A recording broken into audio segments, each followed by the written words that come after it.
I could never play in front of people sober. I always had to have a drink or drugs or whatever.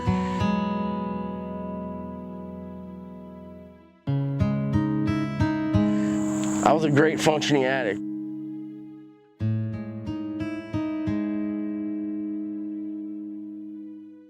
Hi, my name's Curtis. I'm an addict, and I am grateful to be in recovery right now.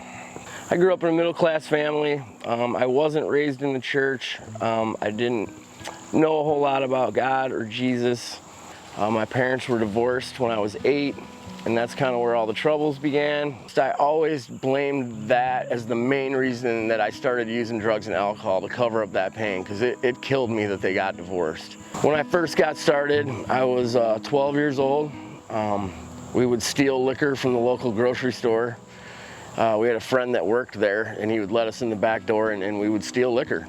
You know, a lot of people talk about marijuana being the gateway drug, but I believe it's alcohol. I feel like everybody starts with alcohol, and then that leads to marijuana, and that leads to everything else. Is anything to numb the pain for me, you know, if I'm upset, if I'm sad, if my parents are fighting, if I don't get to see my brother, whatever the reason, I masked it all with drugs and alcohol. In 8th grade, I started drinking. I started smoking weed. In 9th grade, that led to cocaine. Basically, through high school, I was playing sports and doing drugs to cover up all the pain that I was feeling about my parents. When my parents did get divorced, I lived with my mom. My brother lived with my dad, so I was kind of covering that pain up because I didn't get to stay with my brother. My brother and I were best friends back then and still are to this day. So that was tough not being able to stay with him. My daily routine was wake up, smoke a bunch of cigarettes, get ready for school, smoke weed on the way to school, deal with school all day. And if I had practice or something after school, I would do that. And then the minute I got out of practice, it was go to a friend's house and have some drinks or smoke weed or do whatever. Acid, mushrooms, you know, all the other drugs basically. And that was a weekday. And the weekends were rougher. They were, you know, hey mom, I'm going to stay at so-and-so's house, and it was a weekend of binge drinking and maybe eating mushrooms and tripping all weekend long. At the time, I thought it was fun. I thought it was awesome. All my best friends were doing it, and we were having a great time. But looking back at it now, that's really where everything started to go downhill, and I realized that I probably am an addict. But even though I realized that, I didn't do anything. I didn't want to do anything about it. I was like, I'm cool. I can live this lifestyle and still get things I need to get accomplished done. And it wasn't until later in life that I got involved in heroin. I went off to college and I went to the University of Cincinnati, and there I wasn't just doing drugs anymore. I was selling drugs to support my habit and make new friends and always have money in my pocket. When you're selling drugs, they're always on hand, so you're doing them as well. And you know, I was selling weed for the most part, but I sold a lot of acid and other things as well. It wasn't easy then either. It was anytime I had pain, it was mask it with drugs and alcohol. I don't think my entire life I ever dealt with pain normally. To be honest with you, I don't even know how somebody does that yet, and I'm still early in my recovery, so I'm still trying to figure that out. How do I do this without drugs and alcohol? How do I feel my feelings and not turn to drugs and alcohol to cover them up?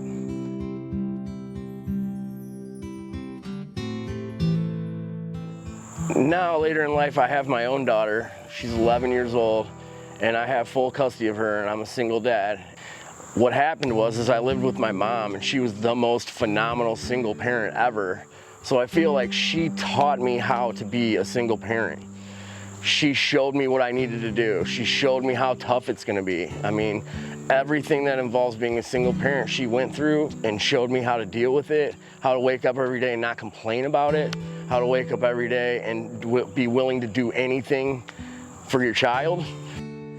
I was a great functioning addict. I was able to keep my house and keep it clean and get my daughter to school and help her with homework and maintain her grades and all of that.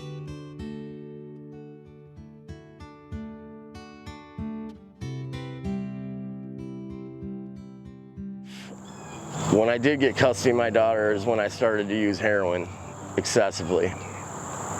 It was an everyday thing. I could not function without it. I couldn't go to work. I couldn't be a dad. I couldn't be a brother. I couldn't be a son. I had to have it in order to function. So right when I would wake up every day, my day started off with a lie to everybody, whether it was my boss, my parents, my brother, my daughter.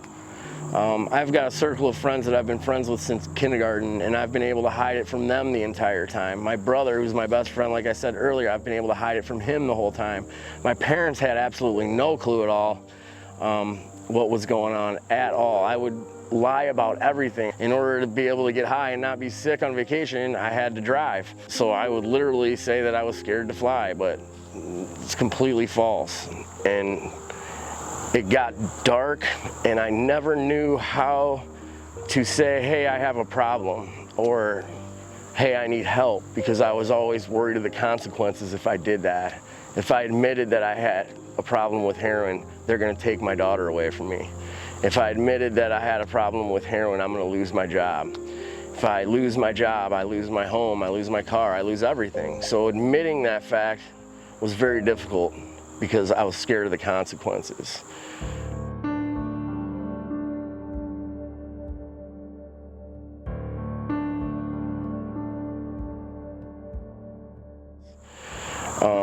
It wasn't until May 5th that I overdosed on heroin.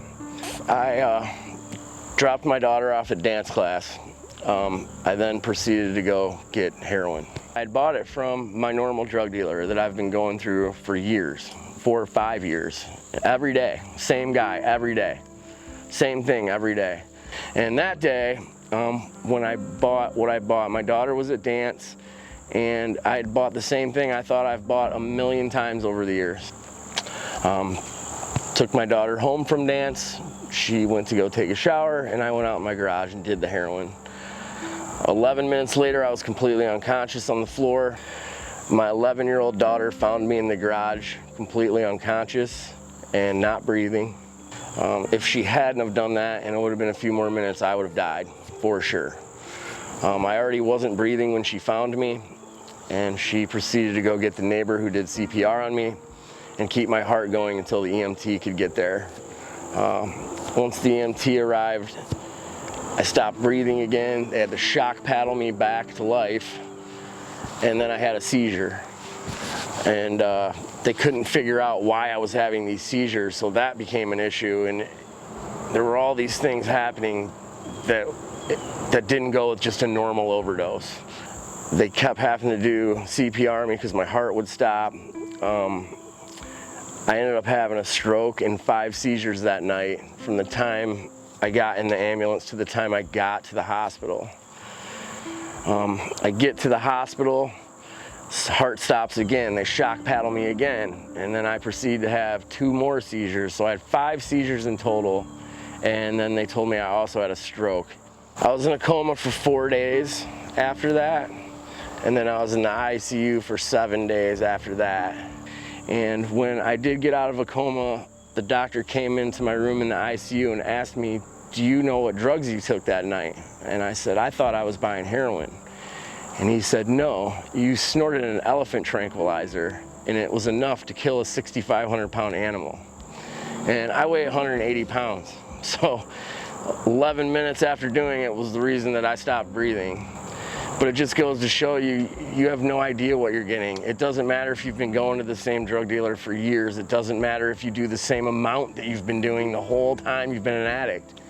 It makes no difference at all. Nobody knows what you're getting, and it can kill you instantly. Instantly. My life should have been over that night. Thankfully, I woke up from the coma. There's a point where they didn't know if that was going to happen or not. And 4 days in a coma, I wake up, and I'm scared. I have no clue where I'm at. I have a trach down my throat. I've got wires coming out of everywhere. I have a neck brace on, and I can't move my head. So I'm just moving my eyes around the room, and I happen to see my dad in the corner on his phone, and he notices that my eyes are awake or open. And he rings the nurse and she comes in, and I couldn't speak because of the trach in my throat. So the nurse was like, just give me a thumbs up or thumbs down. Do you know where you're at? No. Do you know what happened to you? No. Do you know what day it is? No. Do you know basically anything? And I didn't. I had no idea where I was at.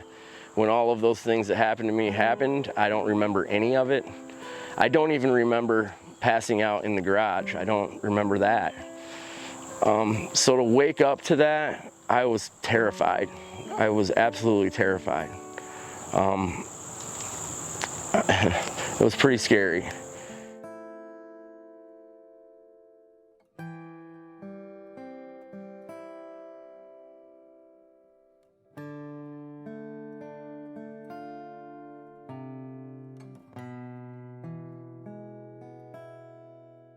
And the whole part of having this overdose happens seems horrible, but it was actually a blessing in disguise, because finally I could admit to everybody I have a problem. And everybody found out at the same time. I didn't have to tell 30 people individually, like, hey. I was able to just, it happened. Fortunately, I came out unscathed, and I was able to then ask for help, and it just felt like a giant weight was completely lifted off my shoulder, because I finally knew, hey, I can get the help I need. Once I got out of the hospital, my mother called a family friend. His name's Herman Anaya, and he has been in recovery he just celebrated his 38th year of sobriety. When I got out of the ICU, he picked me up an hour after I got out of the hospital, and we had a huge talk about everything, how recovery works. So getting him in my life was huge, and then I decided to go to rehab. And I didn't know where to go, I didn't know where to start, I didn't know who to call. And I have a good friend of mine whose girlfriend had went through the same issues that I was going through, and she gave me a phone number of a gentleman named Michael Herbster, who basically has become my accountability partner. He's become a great friend of mine. He's introduced me to things that I'd never thought I'd be part of. He's making my recovery easier. He's making it exciting. He's making me accountable for my actions. But I called him up, and he was working at a facility called the Joshua Treatment Center, and said, just come on down, check yourself in. We have a 30-day program. And I work second shift. I'll be here the whole time you're here. So without hesitation, I called the facility, and I was checked in 2 days later. That was the earliest they could get me in. And I met Michael face to face. Up to that point, I hadn't seen him. I'd only talked to him on the phone. And speaking of God working in your life, the minute that I walked into rehab, the very first thing that I saw there was a guitar. And it was like an aha moment, like I should probably just walk over there and claim that guitar as mine for the next 30 days. So that's kind of what I did. I sat in rehab, and during all downtime I played, I wrote songs, I would just journal. Anything that I felt, I would write and write and write. And I've come up with a few recovery songs, and working on some more, but it's been a great outlet for all of this. Anytime I feel anything that I need to get out, I can do that through my guitar or my writing or my words.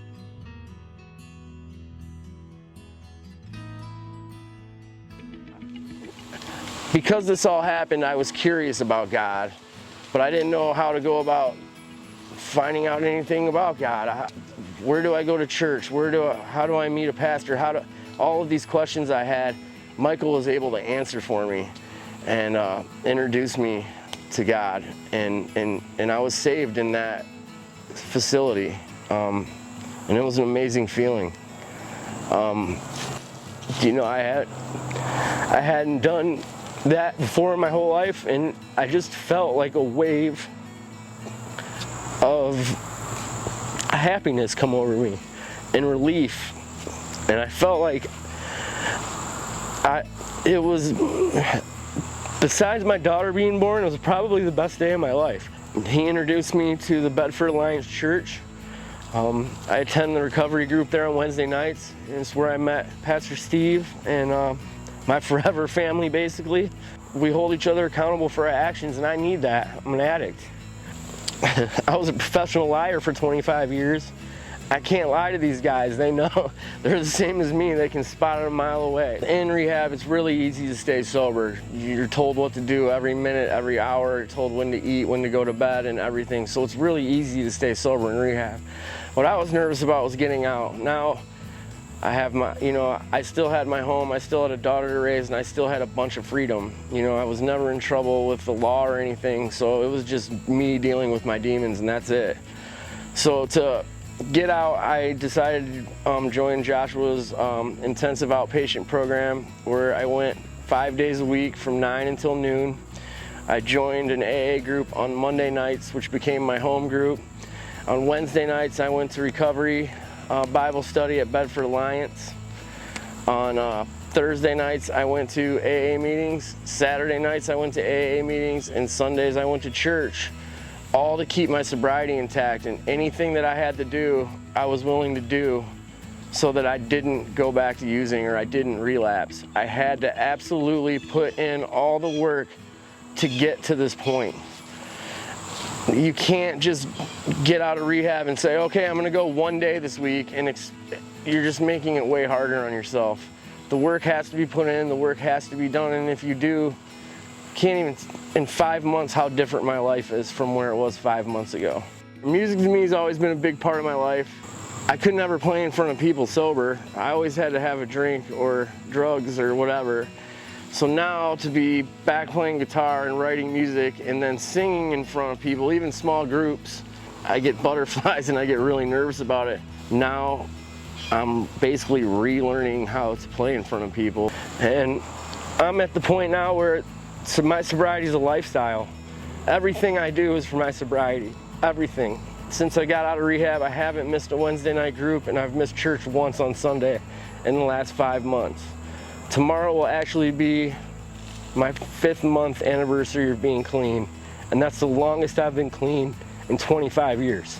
I'm not just trying to get sober, I'm trying to be sober and happy and a better person. All 3 things, not just be sober and miserable or be a better person and not sober. I need all 3 of those things to be in harmony so that I can be happy, for the rest of my life.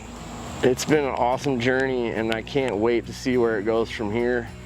And I have a lot of people to thank. I have a lot of people around me in my support system that are keeping me the direction that I need to be going, and I'm so thankful for that. And I'll be forever indebted to a lot of people for this. Jesus means to me that I can have a second chance at life, and I can, regardless of what my past had for me or what I've done and all the horrible things I've done, He will forgive me if I believe. And I absolutely believe, because I should not be here right now. He saved my life that night that I overdosed and brought me through all of that without having any mental damage, physical damage. I woke up fine, and I owe my life to Jesus for sure.